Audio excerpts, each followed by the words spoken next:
Pessoal, no dia 18 de junho nós comemoramos o Dia da Gastronomia Sustentável e por isso preparamos dicas para você aproveitar bastante tudo que os alimentos podem te oferecer. Para isso nós convidamos aqui quem entende do assunto, a professora Karina Locatelli. Karina, muito obrigada por aceitar o convite e estar aqui com a gente. Oi, tudo bem com vocês? É um prazer estar aqui com vocês hoje. Tudo ótimo, Karina. Então vamos lá, né? São muitas dúvidas e, na verdade, muitas orientações que muitas vezes a gente não presta atenção ali na hora de preparar os alimentos. Então eu quero começar falando com você a respeito da casca de verduras e frutas, né? Em quais momentos, assim, é vantajoso a gente consumir essa casca, se ela pode ser consumida e de quais formas? A casca, ela é como se fosse um fator protetor dos legumes e verduras. Normalmente elas são um pouquinho mais duras, mais endurecidas. A partir do momento que elas são mais endurecidas, elas têm um conteúdo de fibra maior do que em relação, né, ao restante do verdura e legume. Então, se você se sentir à vontade em estar consumindo essas cascas, você pode estar consumindo ela o tempo inteiro. Principalmente se você vai cozinhar o alimento. Se você vai cozinhar, né, a verdura, o legume, você pode cozinhá-la com a casca, que o sabor já vai ser diferenciado, né, que você vai preservar muito o sabor, preserva diversas vitaminas e minerais e também você tem um conteúdo de fibra bem maior quando você cozinha junto com a casca. Perfeito, então acaba sendo vantajoso se a gente for pensar que a gente consome aí mais nutrientes, não é isso? Sim, você consome muito mais nutrientes. Vou dar um exemplo, aquela abóbora kabuchá, né? Ela tem uma casca extremamente dura, difícil de ser retirada antes de fazer o processo de cocção, né? A gente muitas vezes acaba sofrendo um pouquinho. Muita gente deixa de fazer a abóbora kabuchá justamente pela dificuldade que tem em retirar aquela casca tão dura. E ela cozinha super rápido. E o sabor é outro quando você cozinha com a casca. Então você pode pegar, higienizar bem a abóbora, lavar com bastante água e sabão, picar da maneira que você achar melhor e fazer ela com a própria casca, que você sente um sabor bem mais agradável da verdura e legume, preserva vitaminas, minerais e fibras e é muito mais fácil de você fazer. Que legal, aí ótima dica, né? Realmente é bem difícil tirar a casca dessa abóbora. E tem assim a possibilidade, por exemplo, a pessoa ela vai preparar muitas verduras ou muitas frutas assim ao mesmo tempo e aí sobra aquelas cascas. Tem alguma outra receita que você pode aproveitar, talvez só a casca ou, sei lá, um bolo, farinha? Existe essa possibilidade? Vai ter inúmeras receitas que você pode utilizar cascas e talos. Eu gosto de usar cascas e talos para fazer farofa. Por quê? Farofa é uma coisa que acaba acompanhando a refeição, acaba acompanhando um churrasco. Aí você vai fazer um feijão tropeiro, você tira o talo da couve, você pega a couve e faz a farofa, né? Cascas, esses talos também, eu gosto muito de fazer aquela torta, aquela massa que todo mundo sabe fazer, aquela massa de torta de liquidificador, que aí vai o recheio do jeito que a pessoa quiser. Pode colocar essas cascas, pode colocar esses talos, massas de panqueca, né? Muitas vezes as crianças têm uma dificuldade em estar ingerindo algumas verduras e legumes, e você pode colocar a verdura e legume inteira, com casca e tudo lá para poder bater na massa da panqueca, e você tem um alimento bem mais nutritivo. Esses dias pesquisando, eu achei muito interessante. Uma moça coloca a casca de banana para fazer o brigadeiro. Brigadeiro comum, né? O brigadeiro que vai o leite condensado, a manteiga e o chocolate em pó. Ela pega a casca de banana, em vez de jogar direto na panela todos os ingredientes, bate no liquidificador para depois levar para a panela aquecer. Eu achei muito interessante essa receita, uma vez que eu vou estar enriquecendo esse brigadeiro com fibra, com vitaminas e minerais, que normalmente é um produto que não vai ter esses componentes. Maravilhoso, muito legal. E você falou aí a respeito dos talos, então eles também podem ser aproveitados, né? Muita gente tem mania de já tirar o talo, já jogar fora e acaba perdendo boa parte, né, desse alimento, né, Karina? Perde muita fibra, muita fibra. E a fibra é muito importante para o nosso organismo. Nós podemos aproveitar tudo. Não precisa retirar na sua comida tradicional. Mas se te incomoda fazer com o talo, retira e utiliza esse talo para outras receitas, né? Você pode fazer a farofa, pode fazer a torta. Não sei se você já viu a casca de melancia, né? Que todo mundo joga aquele mundo de casca de melancia fora. Dá para fazer doces, muito doce de casca de melancia, fica muito gostoso e muito saudável também. Perfeito. E, Karina, uma outra dúvida a respeito das sementes. A gente vê aí, por exemplo, da melancia, do mamão, de vários, né? De várias frutas. E aí, o que a gente pode fazer? Tem como aproveitar de alguma forma? Sim, as sementes elas podem ser secas e consumidas como aperitivo, né? Vou dar o exemplo novamente da abóbora cabotiá, que eu faço direto esse aperitivo e é muito gostoso. A semente dela a gente coloca no forno assim com um pouquinho de pimenta do reino, um pouquinho de sal e fica um excelente aperitivo para assim naqueles momentos de descontração da família, né? Aí, gente, as pessoas têm que usar simplesmente a imaginação.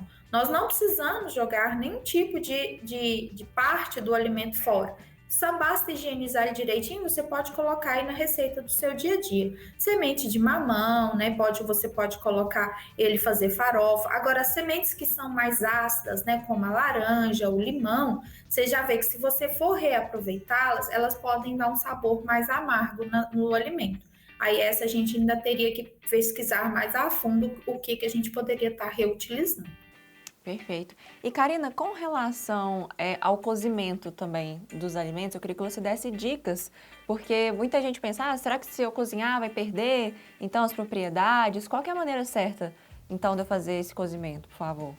O ideal é utilizar o menos água possível, porque a maioria das verduras e legumes tem vitaminas do complexo B e C, que são vitaminas hidrossolúveis. Então, quando eu vou cozinhá-las naquela quantidade de água, as vitaminas e verduras por difusão vão para essa água. Se você utiliza essa água para fazer um outro alimento, né, para pôr no feijão, para pôr no arroz, tudo bem, você está reaproveitando. Mas se você joga fora, você está jogando fora muitas vitaminas ali, né, que estão nas verduras e legumes. Então, o ideal é você fazer com o mínimo de água possível. O melhor seria a cocção em vapor, né? Você usar aquela panela de vapor ou uma própria peneira mesmo para você cozinhar as verduras e legumes só naquele vapor da água. Beleza. E com relação ao armazenamento e à conservação dos alimentos, que muita gente compra, né, aquele alimento e acaba perdendo em casa, porque não consumiu a tempo.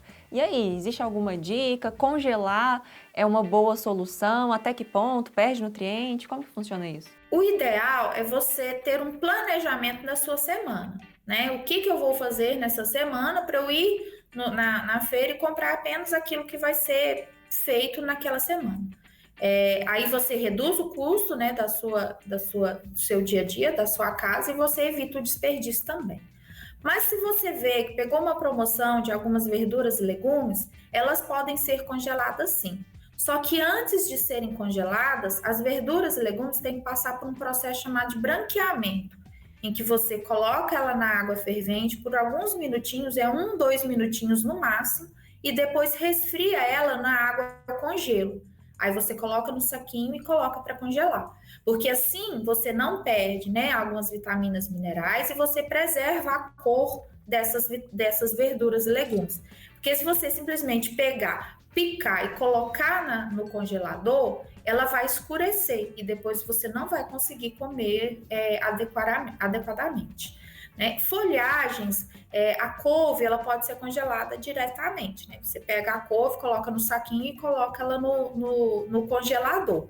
Mas se você passar a couve pelo processo de branqueamento, a longevidade é muito melhor, um tempo muito maior. E a cor que ela fica é uma cor bonita, preserva aquela cor verde que a couve tem. Né? As folhagens, em geral, quando a gente compra, é um dos que mais perde na geladeira, né? A alface é uma coisa que você compra um pé num dia, se você não consome ela em 2, 3 dias, você vê que vai acabar, ela mela e perde. Então, é importante você higienizar, né? Passar na solução, né, sanitizante, que é com o hipoclorito lá, que é a água sanitária. Secar bem essas folhas, por exemplo, se a pessoa mora com pouca gente na casa, né? E um pé de alface é muito. Então você higieniza, seca bem as folhas e a dica que a gente pode dar, colocar numa vasilha plástica bem fechadinha, aí você faz uma camada de folhas, uma camada de guardanapo de papel, ou aquele papel absorvente, uma camada das folhas, uma camada de papel absorvente. Porque quando ela vai soltando aquela água, esse papel vai absorvendo e você vai trocando ao longo da semana. Você vai ver que um pé de alface que duraria 2 dias vai durar até uma semana. Você vai consumir ele praticamente todinho e não jogar muitas folhas fora. As frutas da mesma maneira, né? A gente não pode deixar essas verduras e legumes na geladeira em contato com água, né? No local mais úmido. Então, as gavetas nas quais a gente guarda, elas têm que ser higienizadas, bem sequinhas, antes de eu colocar essas verduras e legumes. Porque o contato com a água faz com que elas deteriorem mais rápido. Ótimo, é legal você falar, porque a gente vê vários memes aí na internet do pessoal deixando fruta e verdura perder, eles ficam lá esquecidos, vão lá comprar, sei lá, um fast food e deixa a comida perder, né? A gente falando aí, então, desse consumo sustentável, você falou de planejamento, é até importante deixar a dica de pensar bem, né? O que você vai comprar ali na hora que você estiver no supermercado, comprar uma fruta da estação, né, Karina? Para ajudar, né, nesse sentido. Hoje, né, tudo que é da estação, ela tem um sabor mais agradável, uma qualidade melhor e um preço melhor, né? Então é importante, além da gente ter esse planejamento, conhecer as frutas e verduras que são, né, vão falar assim, as frutas e verduras do mês, que vão ser aquelas que estão mais baratas, aquelas que têm uma qualidade melhor. Ah, mas eu comprei e tô vendo que eu não vou conseguir consumir. Congela. Porque ó, as frutas, banana, morango, uva, você pode congelar e depois aproveitar para fazer uma vitamina, aproveitar para bater com um iogurte, que aí você aproveita a verdura, não, a fruta, não joga ela fora e tá aí consumindo vitaminas minerais. Com certeza é melhor do que você partir para esses lanches rápidos. Ótimo, então, Karina, olha, eu amei as dicas, muito obrigada pela entrevista, eu adorei sua participação. Eu que agradeço, estamos sempre à disposição de vocês. Tá bom, muito obrigada. E vocês aí de casa, espero que tenham também prestado bastante atenção nas orientações da Karina. Vamos organizar direitinho, assim a gente não desperdiça nada, afinal tem muita gente precisando e a gente consegue consumir aí os alimentos direitinho, aproveitando todos os nutrientes. Nós vamos agora então para o intervalo bem rapidinho, mas continuem de olho porque já já eu volto com mais Conexão Unipam.